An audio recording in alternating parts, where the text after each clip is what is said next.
Question number 2 here. We are finding missing side lengths on right triangles. This is using SOHCAHTOA, which I spell S-O-H-C-A-H and then T-O-A. Sometimes I'll write it as S and then O over H and then C and then A over H and then T with an O over A.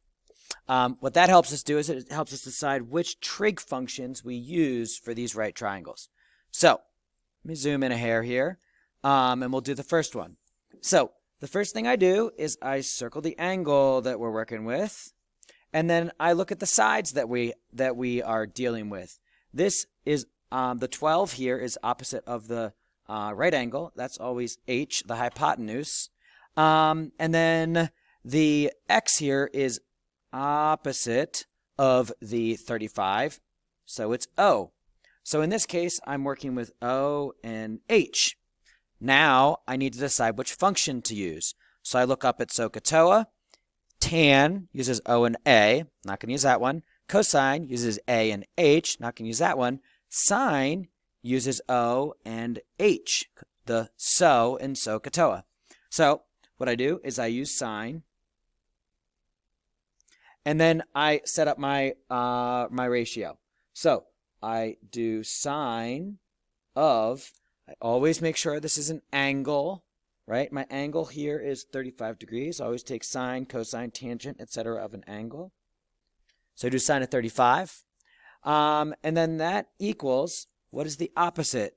Over here, the opposite is x. So I put x. Remember, because sine is O over H. So the opposite is x, and the hypotenuse is 12. So I go like this.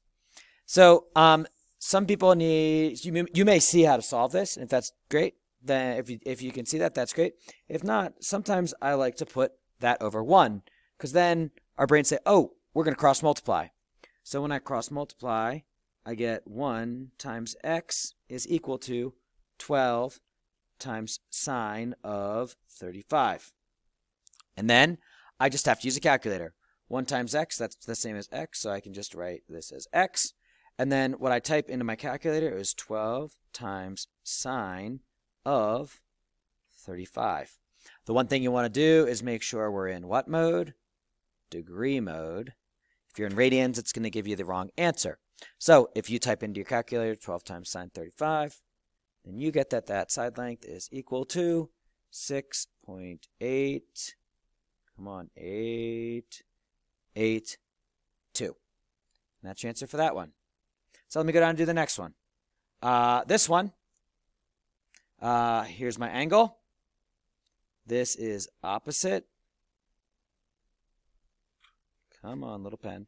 This is adjacent, because this is the hype over here. So O and A.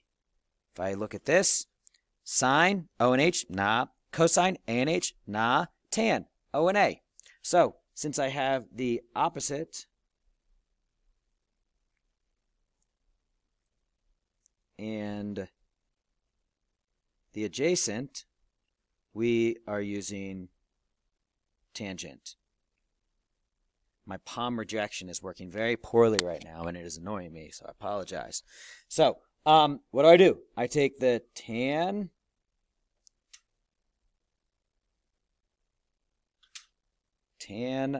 of the angle.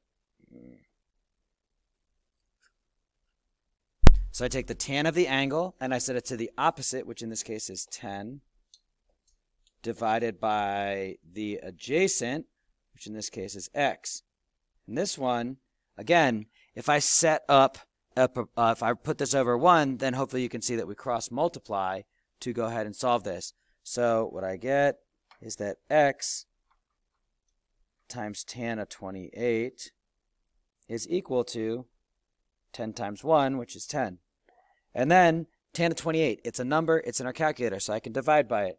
So I divide by tan of 28, divide by tan 28 on the other side, and then these cancel, and it gives me x equals 10 over tan of 28 degrees. Again, make sure you're in radian mode, or sorry, make sure you're in degree mode. When you type this in, you should get that your angle is equal to, or your side length is equal to 18.807. So hopefully that helps with these, and I'll make some more for the remaining problems. Peace.